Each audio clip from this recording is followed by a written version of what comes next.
One. Why are you gonna be up all night? I gotta attend an event. So Which event are you attending? one of my clients, he's one of the actors on the show Blackish. So he's I think they're having the season finale. So I'm going to his house. They're having a little gathering. Just goes to show you here at Flash Boxing, we're a family, and we attend each other's events. Hey, It's true. it's true, yeah, but that's part of work. Welcome to the live feed, Paul. Live feed. Oh, Paul's in it. Paul just came on. Okay, Paul. Hey, bigger gym, bigger access. Let's check it out. We got a new ring. We just tested out right now. Oh yeah, there's the new ring right here. There's a new ring New next to ring. the old ring. Now that's the fighter's ring right there. We just had Gio and Tony test it out. First guy sparring. Yep. And They got tired. They got tired Hey, fast. hey, It's a very small ring. And why are rings this small? I don't know, just different. I mean, for different reasons. Some could have them as made for showroom. It just varies. But from a technical aspect of it, like, is it beneficial to spar in rings like this? Well, what are the? It could be benefits? beneficial. It depends on the style of the fighter, what you're training, what you're creating. It's just depends. It's a different type of most rings that have if gyms have small ring. Actually, I'm gonna say not gyms. I'm gonna say in fights. Some fighters depending on the fighters, the promoter and the fighter, depending on their favoritism and type of style. Like, for example, like a Julio Cesar Chavez Sr. He would probably want a smaller ring, to cut the corners, so less access for a guy like, per se, the big fight that he had with Melody Taylor. Melody Taylor sticks the moves, lateral movement. So it depends on the fighter. When you have a ring like this, that benefits a fighter inside. But yet again, even if you had an inside fighter, you want to train him in a big ring, because so at least he learns how to basically cut the corner and maneuver the ring.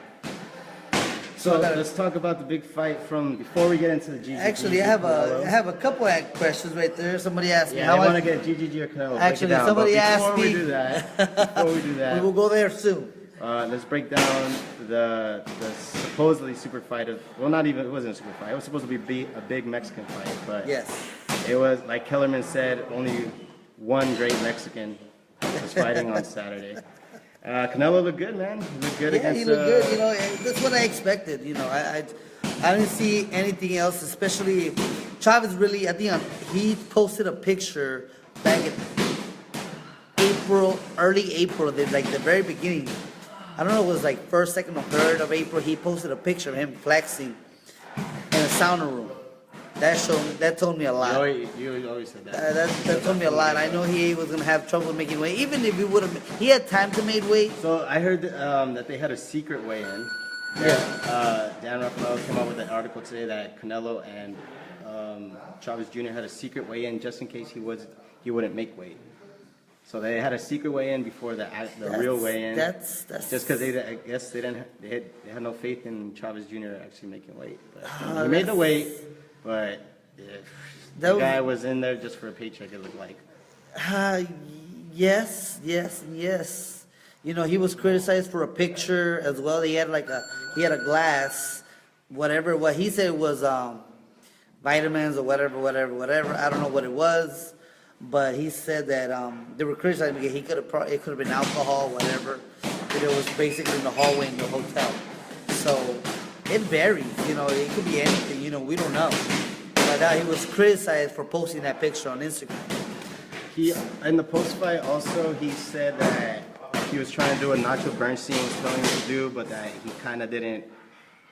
He just looked lost. But the thing is, I think Nacho Bernstein is one of the great trainers from Mexico. One of the legends. Been around for a lot of, maybe for a few decades. Nacho Bernstein has been around since I think the '60s. So the other thing is that, a guy like Chavez, he needs to evolve with the trainer. You can't just choose a trainer from one fight to the next. It doesn't work like that. It's a relationship with the trainer. Like I've always said, the problem with fighters nowadays, Chavez, he tried to blame Nacho Bernstein for the style that he had him working on, to use his distance, use his jab. But the thing is, he needed a couple fights to get comfortable with that style. You can't do it from one day to the left, one day to another. One day to the next, or from one against a training great camp. fighter like Canelo.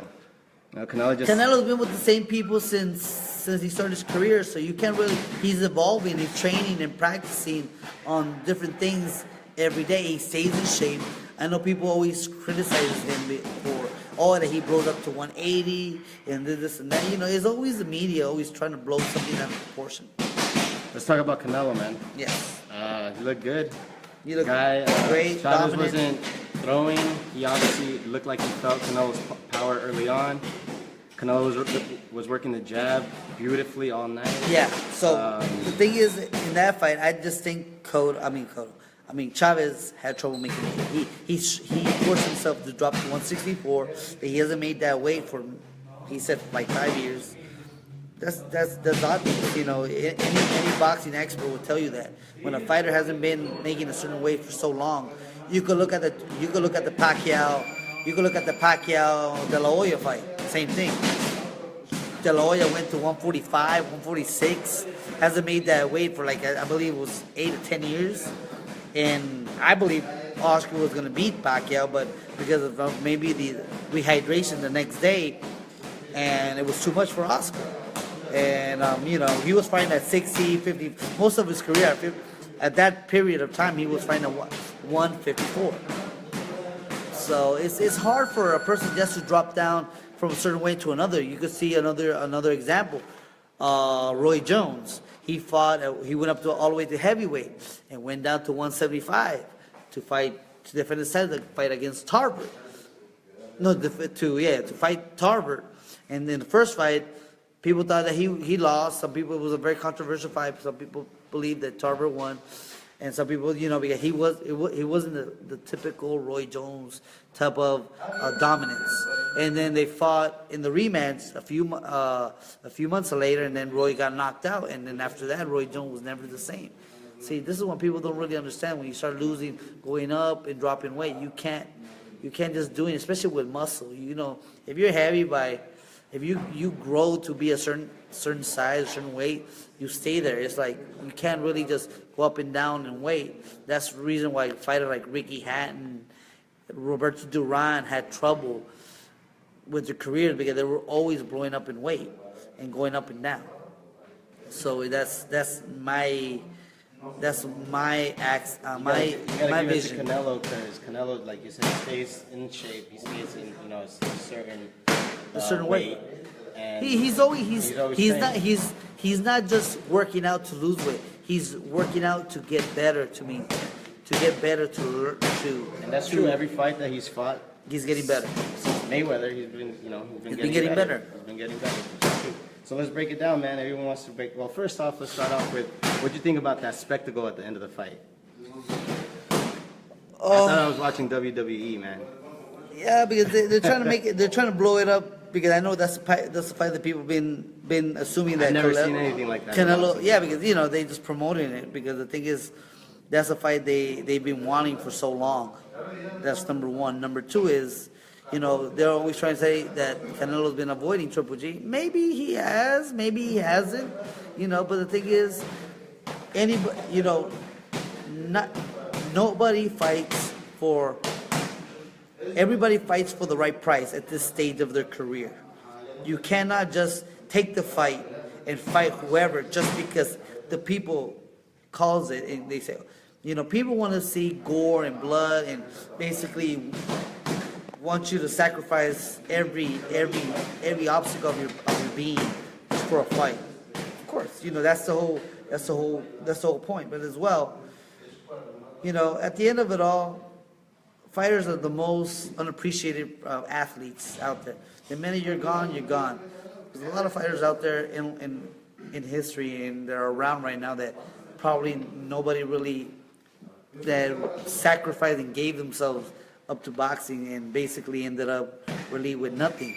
I'm not saying Canelo. Unfortunately, the fighters that are around right now, like De La Hoya, like Julio Cesar Chavez Sr. You know, even though I've heard stories about Julio Cesar Chavez Sr. having problems in his lifetime, but you know, he made a pretty decent living. Mike Tyson basically was ruling boxing for so long with money, and then all of a sudden now he gets a salary every month to maintain himself, because they don't want him. What I've heard, they don't want him to lose control.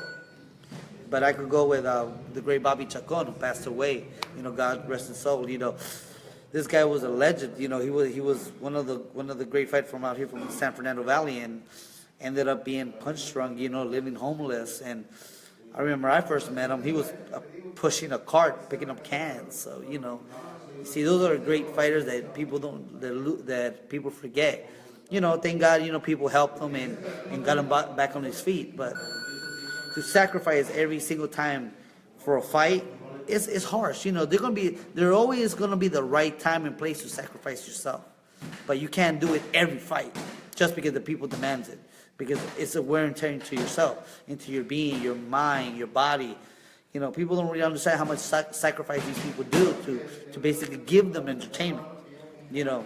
So now they're ready to entertain us with the fight that everyone has been waiting for. Yes. This might go down as one of the, you know, fights of the year. Yes, I agree. Maybe. Because it's been called for so long, for a year and a half, 2 years maybe. And I mean, let's face it. I mean, it's two of the guys at the top right now. You know. Yes. Number one. Right now, Canelo is the money guy. Yeah, he's the money guy. But even then, skill-wise, Canelo, there's no one better in skill-wise. Right? He's a top guy right now. Yeah, he's the top guy. Skill-wise. You know? Skill-wise. You could talk about Lemieux. You could talk about Bud. You could talk about those guys. But Canelo's up there, man. Canelo's up there. And right now, Canelo is. And he keeps getting better, and he's only 26. And then we have a knockout middleweight, or a knockout guy in the middleweight who's been knocking everybody out. Whether I mean, he's not been fighting.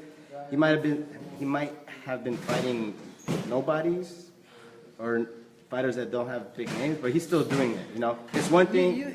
You still gotta go in there and take care of business. I agree with you. You still gotta go in there and take care of business. If somebody's knocking opponents out, I agree with you. You know, there's something to look into. You can't take nothing away. You can't take nothing from Golovkin. But when you don't have a pedigree of people you've beaten, and then you're demanding, because it all comes to money.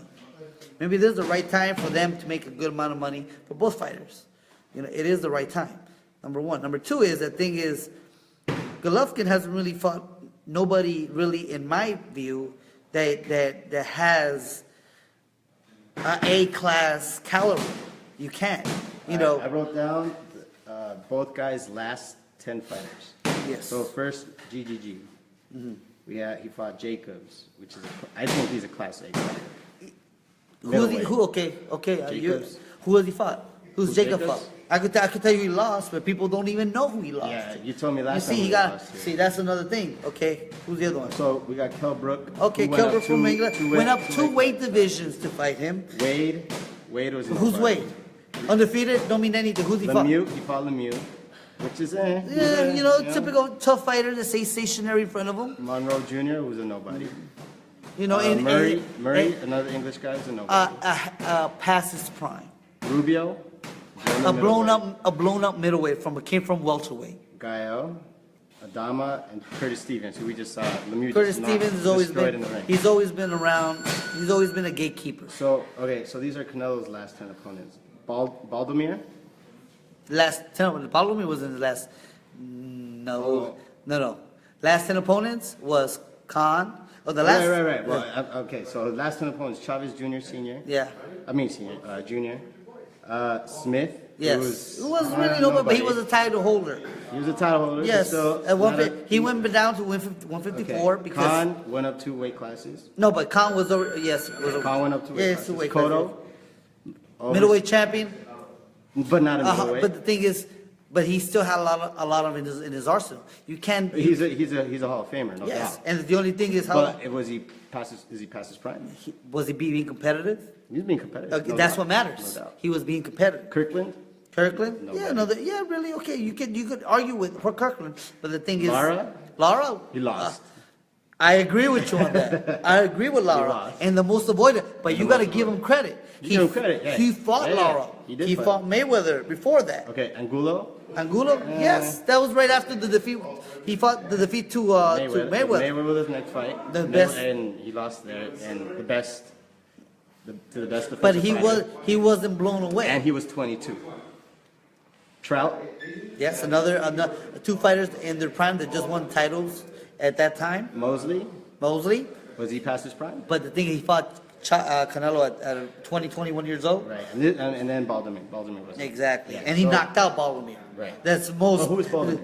I mean, I don't know. World champion. Was he? Was he? I don't know. He beat Zab Judah. You know, that's the thing. Yeah. He beat Zab Judah. You know that was his claim to fame, and they fought Mayweather. But the thing is, he was still a world titleist. And the other thing is, Canelo fought him at a very young Yeah, age and he's knocked fought- him out He's cold. fought guys at a very young. Yes, we forget so how you- old. We forget how old That's Canelo is. and Canelo that's is barely and that's when you touching gotta his give prime. him the credit. That's his pedigree. Those are see how many names that he fought. Well, Triple G only fought Jacobs is the only guy. the only guy, that's worth really. You know, anybody. and that's around, and that's what was at the status that Trout and Canelo were at that time. Right. But really, he hasn't been any. A lot of these guys were past their prime. A lot of these English fighters that he fought from Europe, they're Right. past their primes in their mid-30s. Right, The right. Gale. And even Triple G's in like his mid 30s right Yes. now. You know, the guy's old. He's just he hasn't had I'm a- not gonna say he's old. I'm not gonna say he's old, but the thing is, who has he beaten? Who has he beaten? Okay, we have a question. It says, Yes. what do you think of the state of boxing in today's era? How much has it changed with the years? I personally think fights nowadays rely on money and hype to sell. The hype, because the whole thing is now is about making money, is being undefeated. You know, it's the sport has changed a lot. You know, because everyone wants to be undefeated. Everybody wants to break records. But at the same time,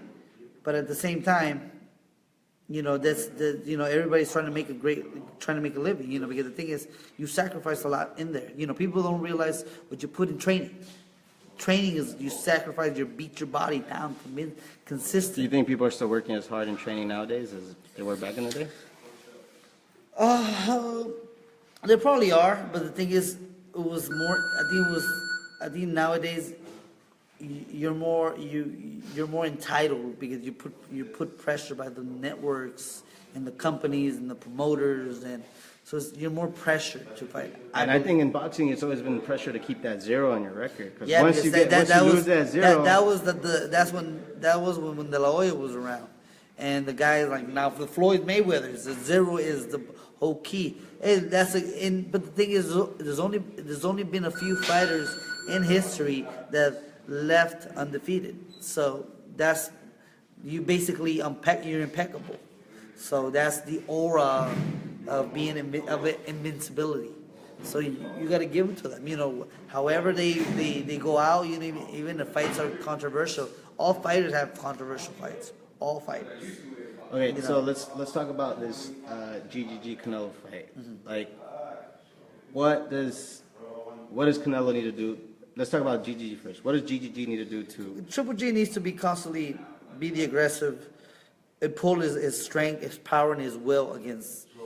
Because against what GGG Canelo. what he does, he just He cuts imposes corners, will. What he imposes needs, the will, what and- needs to do, what Triple G needs to do is what he did against Kelbrook. Do not let the skilled and more versatile fighter get into his groove. That's what Chavez did do against Canelo. Right. So he needs to what Triple G did against Brook. That's what he needs to do. But he also needs to be careful that he doesn't walk into shots. Because in the Kell Brook fight, he walked into a few shots, an uppercut. And- He said he wasn't hurt, but trust me, you don't get hit with those 8-ounce, 10-ounce gloves and don't get hurt. And Canelo's turned into quite the counterpuncher. And he's a puncher. There's a difference. He's a puncher.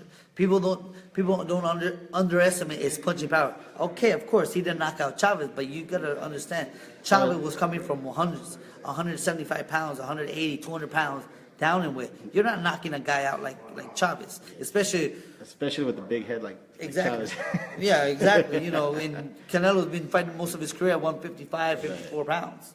You know, people always going to criticize him. Oh, he's fighting blown up junior middleweights. Everybody has. Everybody has. Same thing with Triple G. He's fought blown up middleweights. You know, like there's a meme out there. Where the rest of the welterweights? Can you have any more of those welterweights So around? what do you expect to see from Canelo? I expect him to be similar to what he did against Chavez, but depending on what Triple G brings to the table, you know, I think Canelo needs the right dance partner to basically make him fight a little harder.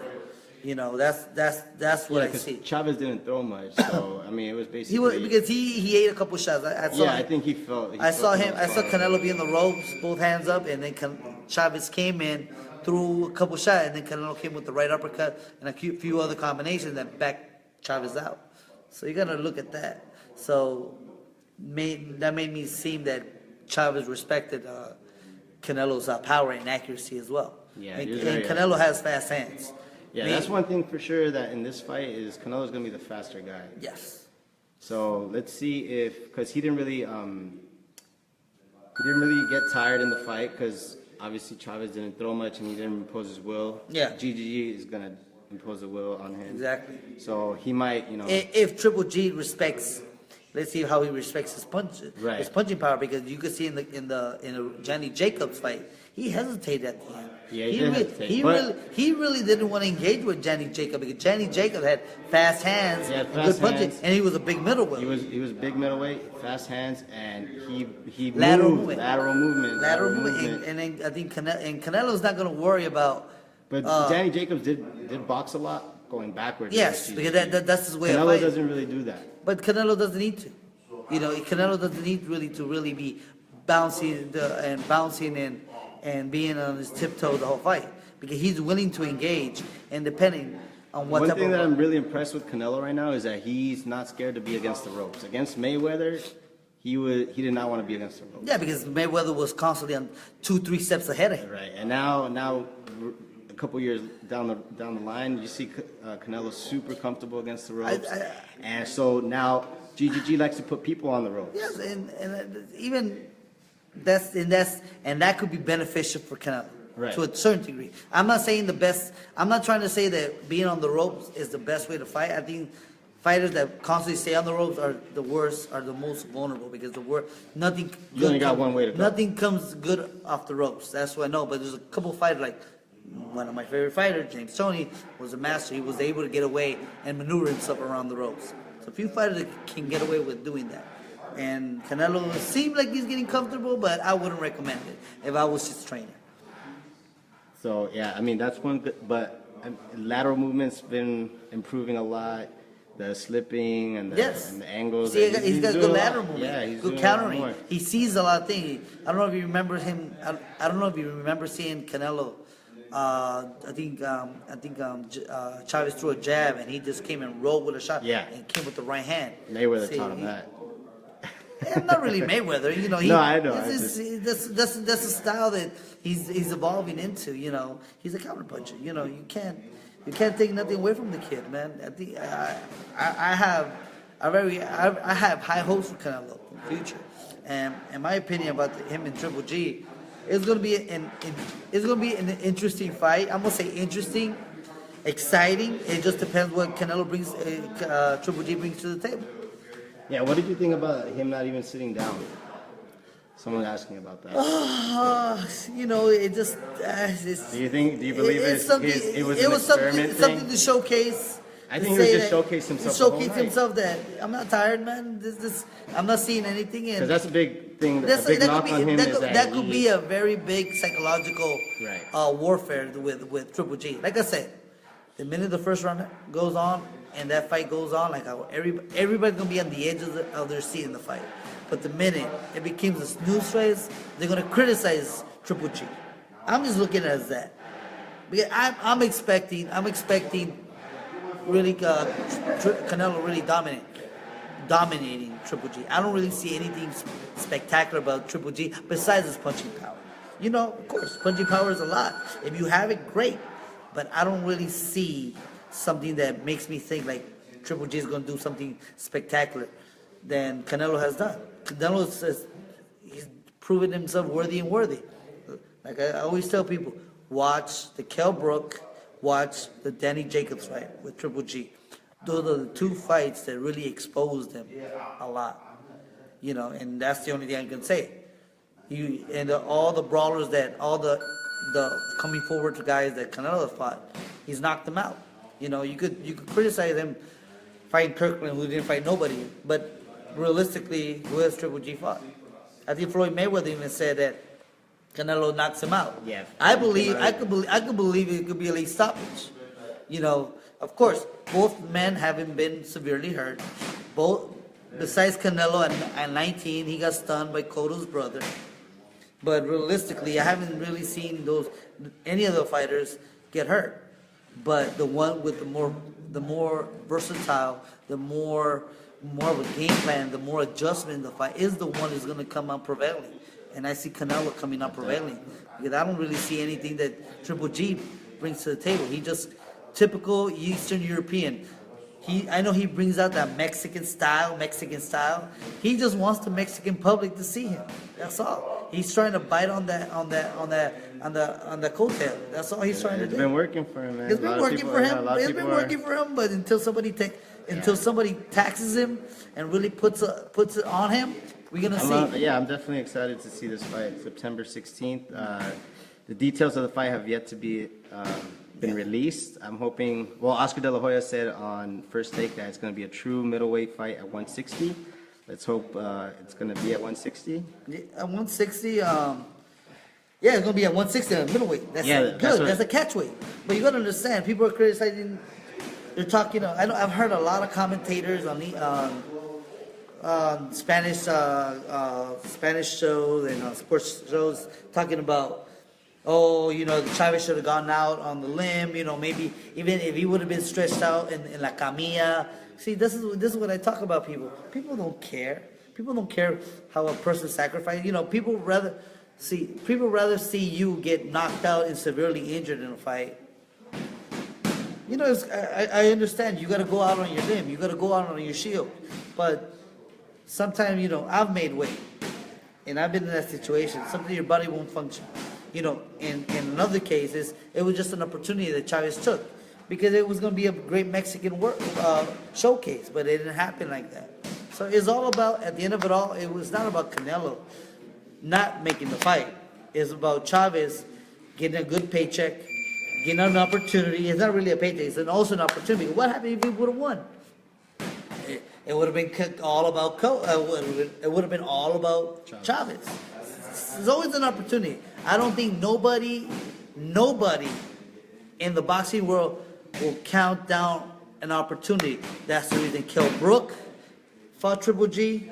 That's the reason Danny Jacob fought Triple G, because those were opportunities. And you see now they're having to showcase themselves on HBO. So those are also business moves they do.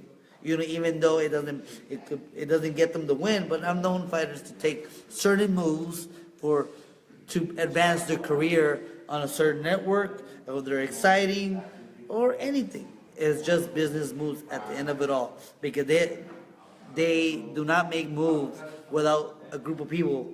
If it's managers, trainers, networks, promoters, they got all those people right behind them because they're the product. And when I say product, a fighter is a product that basically showcase and holds who makes the money for the people right behind them. So they got a mouth to feed. All right, George. Thanks again for your insightful comments on boxing, man. There's no one out there like you who says it how it is. I can't say nobody. I think Teddy Atlas. I like Teddy Atlas. I like Bernard Hopkins. I think those are the guys that really inspire me a lot in the boxing. So yeah. Well, we gotta hit him up and tell him to come check out Flash Boxing. For sure. Thank you. All right, man. So we'll see you next week. And once again, thank you for your time. Oh, thank you.